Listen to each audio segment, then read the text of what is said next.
डरपोक लोमड़ी। एक जंगल में एक सियार अपनी पत्नी और बच्चे के साथ एक गुफा में रहता था। वह सुबह में शिकार के लिए जाता था और छोटे जानवर का शिकार करके अपनी गुफा में लाता था। उसकी पत्नी और बच्चे बड़े ही चाव से उसका भोजन करते थे। इसी तरह रोज सियार शिकार करके लाता था। एक दिन सियार की पत्नी ने उससे कहा, आज तुम बड़े जानवर का शिकार करके लाना।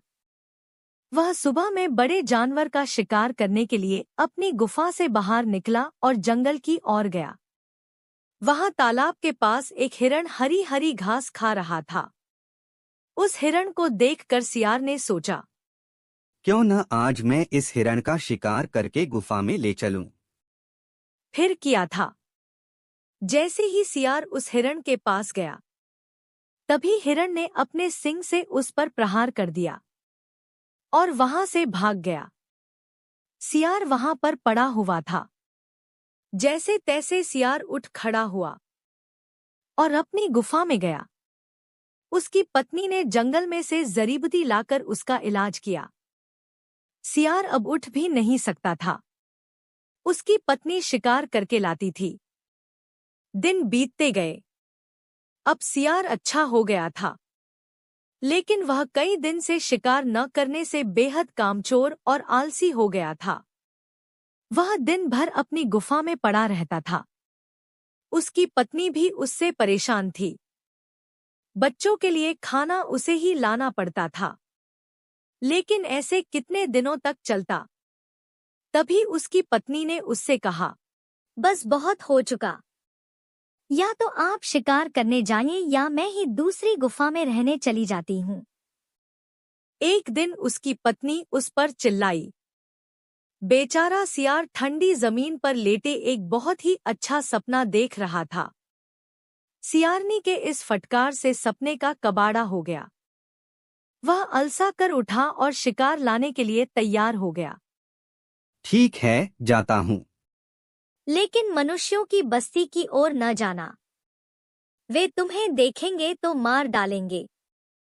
पीछे से सियारनी उसे समझाई। वह शिकार के लिए अपनी गुफा से निकला और जंगल की ओर गया। वह शिकार की तलाश में चलता गया, लेकिन उसे शिकार मिला नहीं। वह चलते चलते एक गांव में पहुंच गया। उसकी बस्ती में घुसने की हिम्मत नहीं हो रही थी। बार बार यह ख्याल आ रहा था कि कहीं वह पकड़ा गया तो क्या होगा। इसलिए वह बड़ी सावधानी से बस्ती में दाखिल हुआ।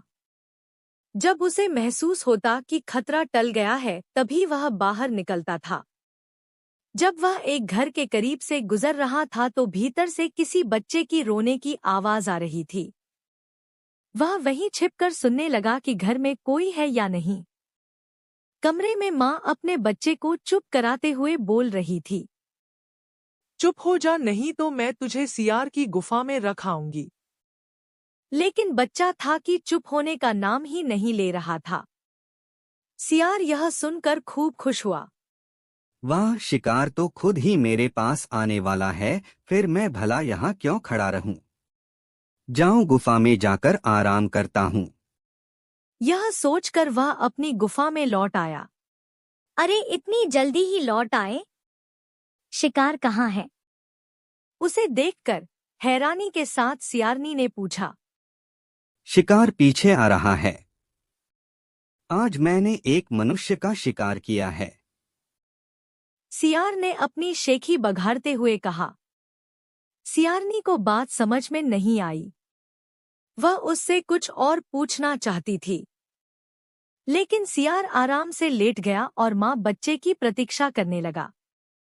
जब काफी देर हो गई तो सियारनी हाथ नचाती हुई पूछी, कहाँ है आपका शिकार? सियार भला क्या जवाब देता।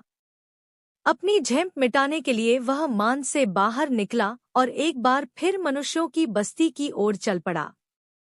वह उसी घर के पास छिपकर भीतर की बातें सुनने लगा। अंदर से वही औरत अपने पति से कह रही थी, आजकल यहाँ सियार बहुत आते हैं, कहीं अपने बच्चे को न उठा ले जाएं। आप जरा बाहर देख आइए कि कोई सियार तो यहाँ नहीं आ धमका है। मैं अभी देखकर आता हूँ। आदमी ने बोलकर दरवाजा खोला। सियार की तो हालत खराब हो गई।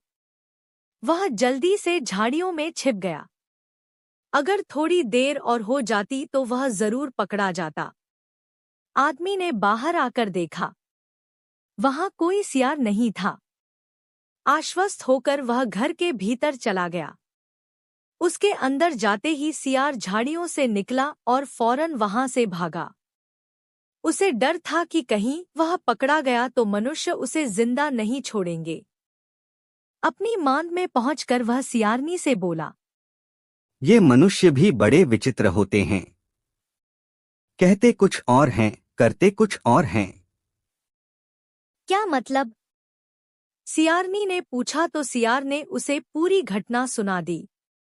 यह सुनते ही सियारनी पेट पकड़कर हंसने लगी। बोली, आप केवल आलसी ही नहीं, बेवकूफ भी हैं, जो मनुष्यों की बातों में आ गए। अच्छा हुआ जो उनकी नजरें आप पर नहीं पड़ी, वरना वे आपको नहीं छोड़ते। सियार को भी अपनी बेवकूफी पर हंसी आई। वह फिर कभी भी उस बस्ती की ओर नहीं गया। ऐसी ही इंटरेस्टिंग कहानी के लिए हमारे चैनल को सब्सक्राइब करना ना भूलें।